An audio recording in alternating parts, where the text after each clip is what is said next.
हर हर महादेव। श्री शिव पुराण कथा के 59वें भाग में आपका स्वागत है। इससे पहले के भाग सुनने के लिए आपका हृदय से आभार, हृदय से अभिनंदन। हमारे चैनल पर आप संपूर्ण शिव पुराण कथा को सुन सकते हैं। अब सुनिए आगे का वृतांत श्री कोटि रुद्र संहिता के 16वें अध्याय से 24वें अध्याय तक। महाकालेश्वर का आविर्भाव। सूत जी बोले, हे ऋषियों, अब मैं आपको महाकालेश्वर नामक ज्योतिर्लिंग के आविर्भाव के संबंध में बताता हूँ। अवंतिकापुरी में एक ब्राह्मण रहते थे। वे भगवान शिव के परम भक्त थे। वे प्रतिदिन विधि विधान से शिव जी के पार्थिव लिंग का पूजन किया करते थे। देवाधिदेव भगवान शिव के आशीर्वाद से उन्हें धन धान्य की कोई कमी नहीं थी। वे प्रतिदिन अग्निहोम करते और सदा ज्ञान की खोज में लगे रहते थे। इस प्रकार सभी प्रकार के सुखों को भोग कर अंत में उन्हें शिवलोक की प्राप्ति हुई। उन ब्राह्मण देवता के देवप्रिय, मेधाप्रिय, सुकृत एवं धर्मबाहु नाम के 4 पुत्र थे। ये चारों भी अपने पिता के समान ही सद्गुणी थे। उनके कारण अवंतिका नगरी ब्रह्मतेज से परिपूर्ण थी। वहीं पास ही में रत्नमाला नामक एक पर्वत था। उसी पर्वत पर दूषण नामक एक राक्षस रहता था। उसने घोर तपस्या करके ब्रह्मा जी को प्रसन्न कर लिया था। ब्रह्मा जी से इच्छित वर पाकर वह दुष्ट धर्म का शत्रु बन गया था। वह धर्म का नेश कर देना चाहता था। अपने अथाह बल और पराक्रम से उसने सभी देवताओं, मनुष्यों और तीनों लोकों के जीवों को अपने अधीन कर लिया था। वह ब्राह्मणों एवं सदाचारियों पर आक्रमण करके उन्हें अनेक प्रकार से दंडित करता था। एक दिन दूषण नामक वह दैत्य अपनी सेना को साथ लेकर अवंतिकापुरी पहुंच गया। वहां उसने अपने दैत्य सैनिकों को आज्ञा दी कि जो भी ब्राह्मण मेरी आज्ञा को न माने उसे दंड दो। आज्ञा पाकर वे दैत्य नगरी में उपद्रव करने लगे। सारी जनता हाहाकार करने लगी। वे लोग उन ब्राह्मण कुमारों के पास आए और उन्हें सारी बातें बताईं।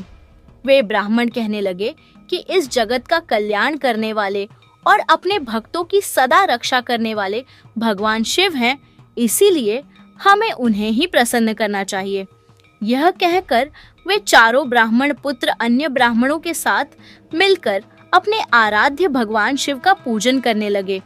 उसी समय चारों महादैत्य वहां पहुंच गए और उन ब्राह्मणों को शिवजी की आराधना में देखकर अत्यंत क्रोधित होकर बोले, मार डालो इन सबको। परंतु जैसे ही वे दैत्य ब्राह्मणों को पीड़ित करने के लिए आगे बढ़े, उसी समय भगवान शिव पार्थिव लिंग में से प्रकट हो गए। उन्होंने पल भर में ही सब दैत्यों को मार डाला और दूषण नामक महादैत्य को भी मौत के घाट उतार दिया। शिवजी को साक्षात सामने पाकर वे सभी ब्राह्मण भगवान शिव की स्तुति करने लगे। आकाश से देवता पुष्प वर्षा करने लगे। भगवान शिव ने प्रसन्नता पूर्वक उन ब्राह्मण कुमारों को वरदान मांगने के लिए कहा। अपने आराध्य भगवान शिव के वचन सुनकर ब्राह्मण बोले, हे देवाधिदेव कल्याणकारी भगवान, यदि आप हमारी आराधना से प्रसन्न हैं, तो हम पर कृपा कर हमें अपने श्री चरणों में स्थान दें, ताकि हम जीवन मरण के बंधन से छूट जाएं और आपके दर्शनों की हमारी अभिलाषा पूरी होती रहे। तब अपने भक्तों की इच्छा को पूरा करते हुए सदा शिव उसी स्थान पर ज्योतिर्मय रूप में शिवलिंग में स्थित हो गए और वह लिंग महाकालेश्वर नाम से जग प्रसिद्ध हुआ। इसकी उपासना करने से सभी मनोरथ पूरे हो जाते हैं। अब सुनिए महाकाल महात्म्य। सूत जी बोले, हे ब्राह्मणों, अब मैं आपको महाकालेश्वर की उत्पत्ति की कथा सुनाता हूँ। उज्जैन नगरी में राजा चंद्रसेन का राज्य था। भगवान शिव के मुख्य सेवक मणिभद्र के साथ उसकी घनिष्ठ मित्रता थी। मणिभद्र ने राजा चंद्रसेन को कौस्तुभ मणि भेंट की। राजा ने प्रसन्नता पूर्वक मणि को अपने गले में धारण कर लिया। वह कौस्तुभ मणि सूर्य के समान चमकती थी, जिसे देखकर अन्य राजा चंद्रसेन से ईर्ष्या रखने लगे। सब राजाओं ने मिलकर चंद्रसेन पर आक्रमण कर दिया।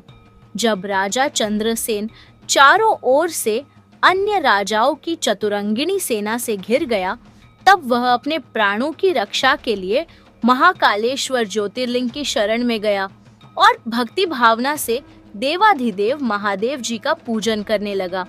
राजा चंद्रसेन भगवान शिव के पूजन में मग्न था। उसी समय एक विधवा गोपी अपने छोटे से बालक को गोद में लिए वहां आई।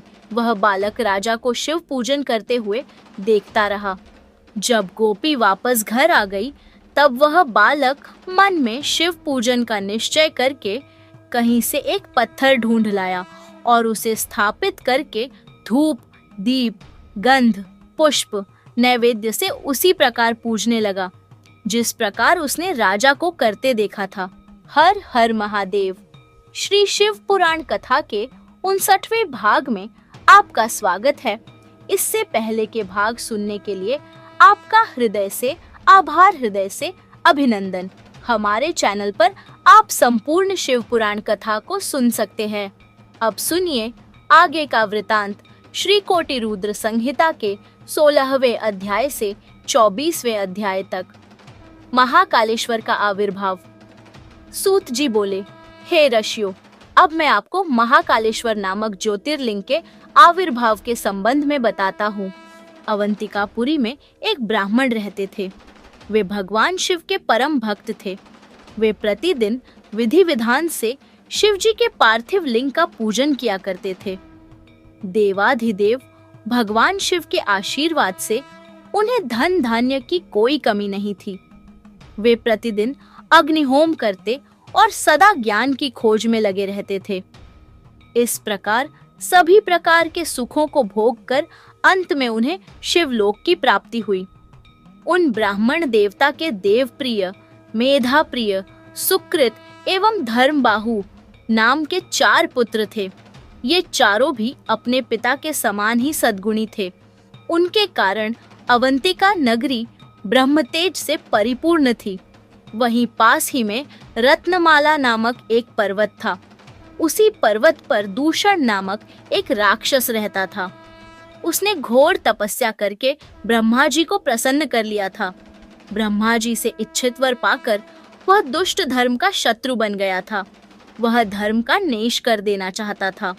अपने अथाह बल और पराक्रम से उसने सभी देवताओं, मनुष्यों और तीनों लोकों के जीवों को अपने अधीन कर लिया था।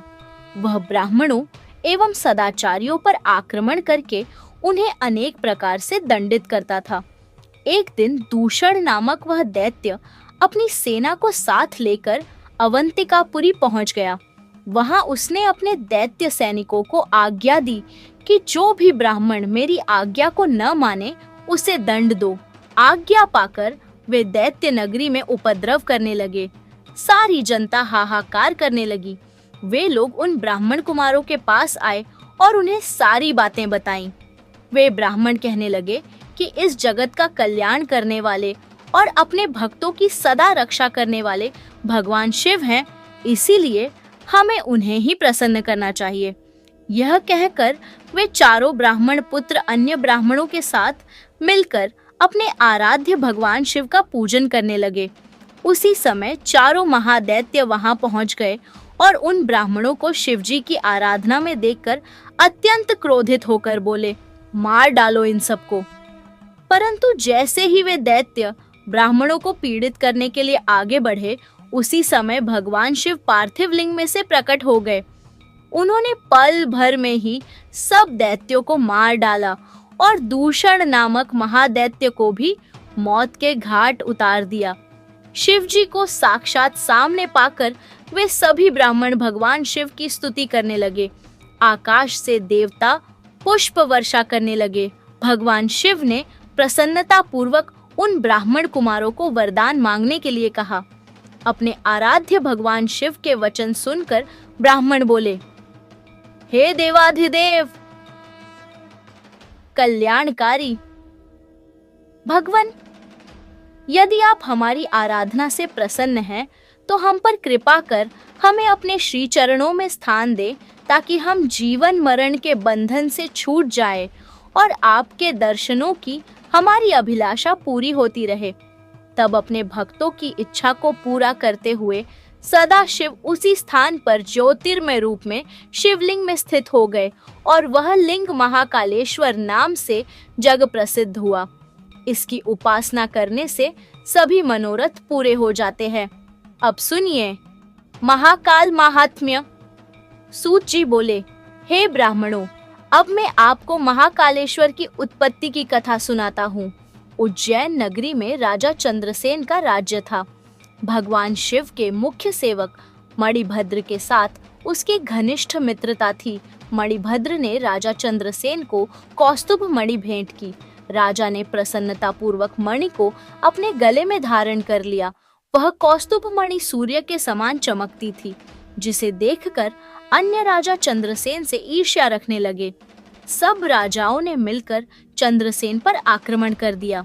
जब राजा चंद्रसेन चारों ओर से अन्य राजाओं की चतुरंगिणी सेना से घिर गया, तब वह अपने प्राणों की रक्षा के लिए महाकालेश्वर ज्योतिर्लिंग की शरण में गया और भक्ति भावना से देवाधिदेव महादेव जी का पूजन करने लगा।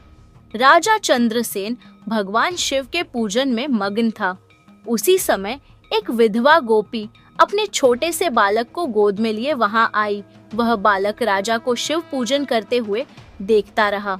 जब गोपी वापस घर आ गई, तब वह बालक मन में शिव पूजन का निश्चय करके कहीं से एक पत्थर ढूंढ लाया और उसे स्थापित करके धूप, दीप, गंध, पुष्प, नैवेद्य से उसी प्रकार पूजने लगा जिस प्रकार उसने राजा को करते देखा था। उसकी माता ने उसे भोजन करने के लिए बुलाया, परंतु वह तो अपनी आराधना में लगा था। जब बार बार बुलाने पर भी बा नहीं आया, तब उसकी माता को क्रोध आ गया और वह वहां से बालक को खींच कर ले गई और डांटने फटकारने लगी। उसने शिवलिंग रूप में स्थापित उस पत्थर को उठाकर फेंक दिया। यह देखकर बालक बहुत दुखी हुआ और शिवजी का नाम लेते हुए मूर्छित हो गया। बालक की ऐसी हालत देखकर माता रोने लगी और रोते रोते वह भी बेहोश हो गई। कुछ समय बीतने पर बालक को जब होश आया, तो उसने स्वयं को भगवान शिव के सुंदर मंदिर में, जहाँ रत्नमय ज्योतिर्लिंग स्थित था, पाया। यह देखकर वह बड़ा आश्चर्यचकित हुआ। भगवान शिव को धन्यवाद करके उनका नाम जपता हुआ वह बालक अपने घर की ओर चल पड़ा। घर पहुंचकर उसने देखा कि उसके घर के स्थान पर एक सुंदर महल खड़ा था। अंदर उसकी माँ सुंदर वस्त्र आभूषण पहने रत्न जड़ित पलंग पर सोई थी। उसने अपनी माता को जगाया। सब कुछ जानकर वह अत्यंत प्रसन्न हो गई। दूसरी ओर जब राजा चंद्रसेन का पूजन समाप्त हुआ, तो उसे सब कुछ ज्ञात हुआ। राजा अपने मंत्रियों को साथ लेकर गोपी के पास पहुंचा। वहां उन्होंने उत्सव किया। शीघ्र ही यह समाचार पूरे नगर में फैल गया। जब चंद्रसेन के शत्रुओं को यह पता चला कि उसकी नगरी पर भगवान शिव की विशेष कृपा है, तब उनके शत्रुओं को यह समझ आ गया कि राजा चंद्रसेन महाकालेश्वर का परम भक्त है, इसलिए हम उसे कभी जीत नहीं सकते। वे सब राजा चंद्रसेन से मित्रता करने हेतु उस गोपी के घर चले गए। वहां पहुंचकर उन्होंने शिवजी का पूजन किया और राजा से मित्रता कर ली। तभी वहां हनुमान जी ने प्रत्यक्ष दर्शन दिए। हनुमान जी को सामने पाकर सबने हाथ जोड़कर उन्हें प्रणाम किया। हनुमान जी ने उस बालक को गले लगाया और बोले, इस संसार का कल्याण करने वाले भगवान शिव हैं। वे भक्त वत्सल हैं और सदा ही अपने भक्तों पर कृपा दृष्टि रखते हैं। इस बालक ने सच्चे मन से शिव जी की स्तुति की, जिससे प्रसन्न होकर शिव जी ने इसके सभी दुखों को दूर किया है। इस लोक में सभी सुखों को भोगकर इसे मोक्ष की प्राप्ति होगी। यह 8वां महायज्ञ पुरुष होगा और नंद नाम से जाना जाएगा। भगवान विष्णु जब कृष्ण का अवतार लेंगे तो इसी के घर में निवास करेंगे। यह कहकर वे अंतर्धान हो गए। तत्पश्चात सब राजा विदा लेकर अपने अपने नगर चले गए। राजा चंद्रसेन विधि पूर्वक महाकालेश्वर का पूजन करने लगे और इस लोक में सभी सुखों को भोगकर अंत में मोक्ष पद को प्राप्त हुए। अब सुनिए ओंकारेश्वर महात्म्य। सूत जी बोले, हे विप्रगण, प्राचीन काल में श्री नारद जी ने गोकर्ण क्षेत्र में भगवान शिव का पूजन किया। फिर वे विंध्याचल पर्वत पर गए। विंध्याचल ने उनका आदर सत्कार किया और उन्हें उत्तम आसन पर बैठाया। स्वयं भी वह नारद जी के पास बैठ गया। तब नारद जी कहने लगे, विंध्याचल, तुम निश्चय ही महाबलशाली और विशाल हो। सभी पर्वत तुम में व्याप्त हैं, परंतु सुमेरु पर्वत का अपना अलग अस्तित्व पहचान है। यद्यपि तुम विद्यमान है, परंतु फिर भी सुमेरु की बराबरी तुम नहीं कर सकते। यह वचन सुनकर विंध्याचल पर्वत को बहुत दुख हुआ। वह सोचने लगा, मेरा जीवन तो व्यर्थ है। जब मैं किसी के कोई काम नहीं आता, तो मुझे अपने जीवन को सुधारना चाहिए। यह विचार कर वह भगवान शिव की शरण में गया। विंध्याचल में ओंकारेश्वर जाकर वहीं समीप में भगवान शिव का पार्थिव लिंग स्थापित किया और विधि विधान से भक्ति पूर्वक उसकी नियमित आराधना करने लगा। वह घंटों शिव जी के चरणारविंदों के ध्यान में मग्न रहता। इस प्रकार उसे शिव जी का ध्यान और तप करते हुए बहुत समय बीत गया। एक दिन उसकी तपस्या से प्रसन्न होकर देवाधिदेव भगवान शिव ने उसे साक्षात दर्शन दिए तथा उसकी कामना जाननी चाहिए। शिव जी बोले, विंध्याचल, मैं तुम्हारी भक्ति भावना से प्रसन्न हूँ, वर मांगो। भगवान शिव के निर्मल वचनों को सुनकर विंध्याचल की खुशी का कोई ठिकाना न रहा। उसने अपने आराध्य देव की स्तुति आरंभ कर दी। फिर बोला, हे कल्याणकारी भगवान शिव, यदि आप प्रसन्न हैं तो कृपा कर मेरी बुद्धि को शुद्ध करें और मुझे श्रेष्ठ विचार प्रदान करें। भगवान, आप यहीं पर निवास कर इस जगत का कल्याण करें। तब विंध्याचल की मनोकामना को पूरा करते हुए भगवान शिव ने उनके इच्छित वर को प्रदान किया और स्वयं विंध्याचल द्वारा स्थापित लिंग में ज्योतिर्मय रूप में विराजमान हो गए।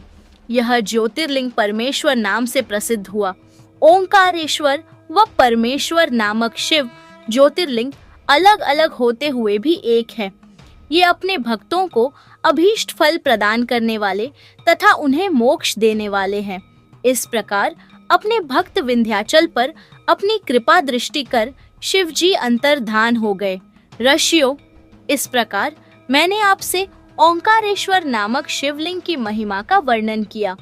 अब सुनिए केदारेश्वर महात्म्य। सूत जी बोले, हे ऋषिगणों, भगवान विष्णु के नर नारायण नामक अवतार ने बद्रिकाश्रम में तपस्या करनी आरंभ कर दी। तब अपने उन दोनों श्रेष्ठ भक्तों की इच्छा पूर्ण करने हेतु भगवान शिव पार्थिव लिंग में उनके पूजन को ग्रहण करने के लिए आते थे। इस प्रकार नर नारायण को भगवान शिव का पूजन करते करते बहुत समय व्यतीत हो गया।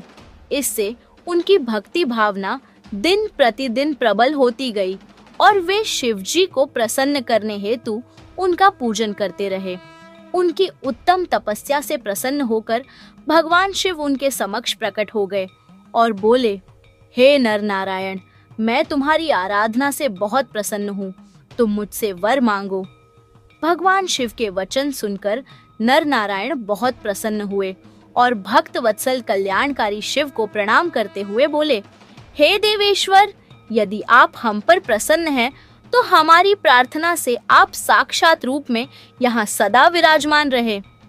उन दोनों के अनुरोध पर देवाधिदेव महादेव जी हिमालय के केदार नामक उस तीर्थ में ज्योतिर्लिंग रूप में स्थित हो गए और वह ज्योतिर्लिंग संसार में केदारेश्वर नाम से प्रसिद्ध हुआ। यह लिंग दुख और भय का नाश करने वाला है। इसके दर्शनों से अभीष्ट फल की प्राप्ति होती है। कहते हैं कि जो भक्त शिवलिंग के निकट शिव के रूप में अंकित वलय पर कंकड़ या कड़ा चढ़ाता है, उसे उनके वलय रूप के दर्शन होते हैं तथा सारे पाप नष्ट हो जाते हैं। केदार तीर्थ का दर्शन कर केदारेश्वर लिंग का पूजन करने एवं वहां का जल पीने के पश्चात मनुष्य जीवन मरण के चक्र से छूट जाता है और मोक्ष को प्राप्त कर लेता है। इस प्रकार मैंने आपसे केदारेश्वर ज्योतिर्लिंग महिमा का वर्णन किया। अब सुनिए भीम उपद्रव का वर्णन। सूत जी बोले, हे ऋषियों, पूर्व काल में भीम नाम का एक बलशाली राक्षस हुआ था, जो कि रावण के भाई कुंभकर्ण और करकटी राक्षसी का पुत्र था। वह करकटी अपने पुत्र भीम के साथ सह्य पर्वत पर रहती थी। एक बार भीम ने अपनी माता से पूछा, माताजी, मेरे पिताजी कौन हैं और कहाँ हैं? हम इस प्रकार यहाँ अकेले क्यों रह रहे हैं? अपने पुत्र के प्रश्न का उत्तर देते हुए करकटी बोली, पुत्र भीम, तुम्हारे पिता रावण के छोटे भाई कुंभकर्ण थे। पूर्व में मैं विराट राक्षस की पत्नी थी, जिसे श्री राम ने मार डाला था। फिर मैं अपने माता पिता के साथ रहने लगी। एक दिन जब मेरे माता पिता अगस्त्य ऋषि के आश्रम में एक मुनि का भोजन खा रहे थे, तब मुनि ने शाप द्वारा उन्हें भस्म कर दिया था। मैं पुनः अकेली रह गई। तब मैं इस पर्वत पर आकर रहने लगी। यहीं पर मेरी कुंभकर्ण से भेंट हुई थी और हमने विवाह कर लिया। उसी समय श्री राम ने लंका पर आक्रमण कर दिया और तुम्हारे पिता को वापस जाना पड़ा। तब श्री राम ने युद्ध में उनका वध कर दिया। अपनी माता के वचन सुनकर भीम को भगवान विष्णु से द्वेष उत्पन्न हो गया और उसने बदला लेने की ठान ली। वह ब्रह्मा जी को प्रसन्न करने के लिए कठोर तपस्या करने लगा। उसकी घोर तपस्या से अग्नि प्रज्वलित हो गई, जिससे सभी जीव दग्ध होने लगे। तब ब्रह्मा जी उसे वर देने के लिए गए। ब्रह्मा जी ने उसके सामने प्रकट होकर वरदान मांगने के लिए कहा। तब भीम बोला, हे पितामह, यदि आप मुझ पर प्रसन्न हैं, तो मुझे महाबली होने का वर प्रदान करें। तब तथास्तु कहकर ब्रह्मा जी वहां से अंतर्धान हो गए। वर प्राप्त करने के बाद प्रसन्न होकर भीम अपनी माता के पास आया और बोला, माता, मैं शीघ्र ही विष्णु से अपने पिता कुंभकर्ण के वध का बदला ले लूंगा। यह कहकर भीम वहां से चला गया। उसने देवताओं से भयानक युद्ध किया और उन्हें हराकर स्वर्ग पर अधिकार स्थापित कर लिया। फिर उसने कामरूप देश के राजा से युद्ध करना आरंभ कर दिया। उसे जीत कर कैद कर लिया और उसके खजाने पर अपना अधिकार स्थापित कर लिया। राजा दुखी था। उसने जेल में ही पार्थिव लिंग बनाकर शिव जी का पूजन करना शुरू कर दिया और विधि पूर्वक ओम नमः शिवाय मंत्र का जाप करने लगा। दूसरी ओर राजा की पत्नी भी अपने पति को पुनः वापस पाने के लिए भगवान शिव की आराधना करने लगी। इधर भीम नामक राक्षस से दुखी सभी देवता भगवान विष्णु की शरण में पहुंचे। तब विष्णु जी ने सब देवताओं को साथ लेकर महाकेशी नदी के तट पर शिव जी के पार्थिव लिंग की विधि विधान से स्थापना कर उसकी स्तुति आराधना की। भगवान शिव उनकी उत्तम आराधना से प्रसन्न होकर वहां प्रकट हुए। शिव जी बोले, हे देवताओं, मैं तुम्हारी स्तुति से प्रसन्न हूँ। मांगो, क्या मांगना चाहते हो? शिव जी के वचन सुनकर देवता सहर्ष बोले कि भगवान, भीम नामक उस असुर ने सभी देवताओं को दुखी कर रखा है। आप उसका वध करके हमें उसकी दुष्टता से मुक्ति दिलाए। देवताओं को इच्छित वर प्रदान कर शिव जी वहां से अंतर्धान हो गए। देवता बहुत प्रसन्न हुए और जाकर राजा को भी सूचना दी कि भगवान जल्दी ही तुम्हारे शत्रु भीम का नाश कर तुम्हें मुक्त करेंगे। अब सुनिए भीम शंकर ज्योतिर्लिंग का महात्म्य। सूत जी बोले, हे ऋषिगणों, अब मैं आपको भीम शंकर ज्योतिर्लिंग के महात्म्य के बारे में बताता हूँ। इधर जब दानव भीम को यह ज्ञात हुआ कि राजा कैद खाने में कोई अनुष्ठान कर रहा है, तब वह क्रोधित होकर जेल खाने में पहुंचा। भीम राजा से बोला, हे दुष्ट, तू मुझे मारने के लिए कैसा अनुष्ठान कर रहा है? बता, अन्यथा मैं अपनी इस तलवार से तेरे टुकड़े टुकड़े कर दूंगा। इस प्रकार भीम और उसके अन्य राक्षस सैनिक राजा को धमकाने लगे। राजा भयभीत होकर मन ही मन भगवान शिव से प्रार्थना करने लगा। वह बोला, हे देवाधिदेव, कल्याणकारी भक्त वत्सल भगवान शिव, मैं आपकी शरण में आया हूँ। आप मेरी इस राक्षस से रक्षा करें। इधर जब राजा ने उसकी बात का कोई जवाब नहीं दिया, तो वह क्रोधित होकर तलवार हाथ में लिए उस पर झपटा। एकाएक वह तलवार शिव जी के पार्थिव लिंग पर पड़ी और उसमें से भगवान शिव प्रकट हो गए। उन्होंने अपने त्रिशूल से उस तलवार के 2 टुकड़े कर दिए। फिर उनके गणों का दैत्य सेना के साथ महायुद्ध हुआ। उस भयानक युद्ध से धरती और आकाश डोलने लगा। ऋषि तथा देवतागण आश्चर्यचकित रह गए। तब भगवान ने अपने तीसरे नेत्र की ज्वाला से भीम को भस्म कर दिया, जिससे वन में भी आग लग गई और अनेक औषधियां नष्ट हो गईं, जो अनेकों रोगों का नाश करने वाली थीं। तब अपने भक्तों का कल्याण करने के लिए कल्याणकारी भगवान शिव सदा के लिए राजा द्वारा स्थापित उस पार्थिव लिंग में विराजमान हो गए और संसार में भीमशंकर नाम से प्रसिद्ध हुए। भगवान शिव का यह लिंग सदैव पूजनीय और सभी आपत्तियों का निवारण करने वाला है। अब सुनिए काशीपुरी का महात्म्य। सूत जी बोले, हे मुनिवरों, इस पृथ्वी लोक में दिखाई देने वाली प्रत्येक वस्तु सच्चिदानंद स्वरूप, निर्विकार एवं सनातन ब्रह्म रूप है। वह अद्वितीय परमात्मा ही सगुण रूप में शिव कहलाए और 2 रूपों में प्रकट हुए। वे शिव ही पुरुष रूप में शिव एवं स्त्री रूप में शक्ति नाम से प्रसिद्ध हुए। शिव शक्ति ने मिलकर 2 चेतन अर्थात प्रकृति एवं पुरुष विष्णु की रचना की है। तब प्रकृति एवं पुरुष अपने माता पिता को सामने न पाकर सोच में पड़ गए। उसी समय आकाशवाणी हुई। आकाशवाणी बोली, तुम दोनों को जगत की उत्पत्ति हेतु तपस्या करनी चाहिए, तभी सृष्टि का विस्तार होगा। वे दोनों बोले, हे स्वामी, हम कहाँ जाकर तपस्या करें? यहाँ पर तो ऐसा कोई स्थान नहीं है जहाँ तपस्या की जा सके। तब भगवान शिव ने 5 कोस लंबे चौड़े शुभ व सुंदर नगर की तुरंत रचना कर दी। वे दोनों त्रिलोकीनाथ भगवान शिव के चरणों का स्मरण करके वहां तपस्या करने लगे। उन्हें इस प्रकार तपस्या करते करते बहुत समय बीत गया। उनकी कठिन तपस्या के कारण उनके शरीर से पसीने की बूंदें निकली। उन श्वेत जल की बूंदों को गिरता हुआ देखकर भगवान श्री हरि विष्णु ने अपना सिर हिलाया। तभी उनके कान से एक मणि गिरी और वह स्थान मणिकर्णिका नाम से प्रसिद्ध हो गया। जब उनके शरीर से निकली जल राशि से वह नगरी बहने लगी, तब कल्याणकारी भगवान शिव ने अपने त्रिशूल की नोक पर उसे रोक लिया। तपस्या में किए गए परिश्रम से थककर विष्णु तथा उनकी पत्नी प्रकृति वहीं उसी नगर में सो गए। तब शिवजी की प्रेरणा स्वरूप विष्णु जी की नाभि से कमल उत्पन्न हुआ। उसी कमल से ब्रह्मा जी उत्पन्न हुए। भगवान शिव की आज्ञा पाकर ब्रह्मा जी ने सृष्टि की रचना आरंभ कर दी। ब्रह्मा जी ने 50 करोड़ योजन लंबा और 50 करोड़ योजन चौड़ा ब्रह्मांड रच दिया। इसमें 14 अद्भुत लोकों का भी निर्माण ब्रह्मा जी ने किया। इस प्रकार जब सर्वेश्वर शिव की आज्ञा से ब्रह्मा जी द्वारा ब्रह्मांड का निर्माण हो गया, तब भक्तवत्सल भगवान शिव के मन में विचार आया कि इस संसार के सभी प्राणी तो कर्मपाश में बंधे रहेंगे। सांसारिक मोह माया में पड़कर भला वे मुझे किस प्रकार पा सकेंगे।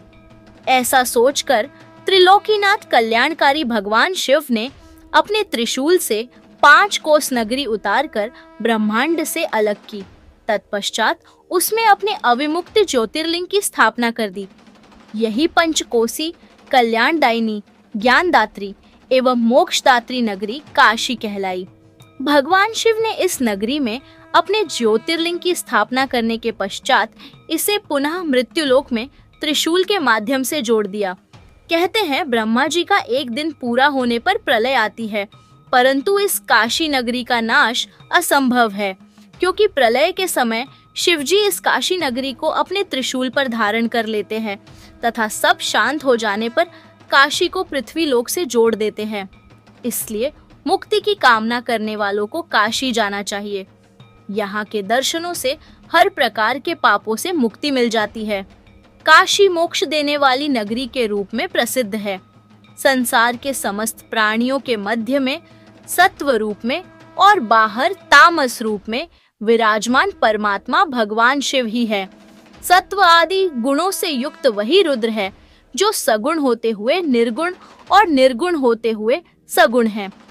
उन कल्याणकारी भगवान शिव को प्रणाम करके रुद्र बोले, हे विश्वनाथ, महेश्वर लोकहित की कामना से आपको यहाँ विराजमान रहना चाहिए। मैं आपके अंश से उत्पन्न हूँ, आप मुझ पर कृपा करें और देवी पार्वती सहित यहीं पर निवास करें।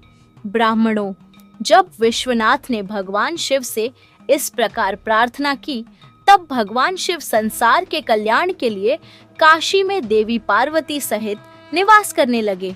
उसी दिन से काशी सर्वश्रेष्ठ नगरी हो गई। अब सुनिए श्री विश्वेश्वर महिमा। सूत जी बोले, हे मुनियों, अब मैं आपको काशीपुरी में स्थित अविमुक्त ज्योतिर्लिंग का महात्म्य सुनाता हूँ। एक बार जगदम्बा माता पार्वती ने त्रिलोकीनाथ भगवान शिव से विश्वेश्वर ज्योतिर्लिंग की महिमा पूछी थी। तब अपनी प्राण वल्लभा देवी पार्वती का प्रश्न सुनकर भगवान शिव बोले, हे प्रिय, मनुष्य को भक्ति और मुक्ति प्रदान करने वाला उत्तम धाम काशी है। मेरा प्रिय स्थान होने के कारण काशी में अनेक सिद्ध और योगी पुरुष आकर मेरे अनेकों रूपों का वर्णन करते हैं।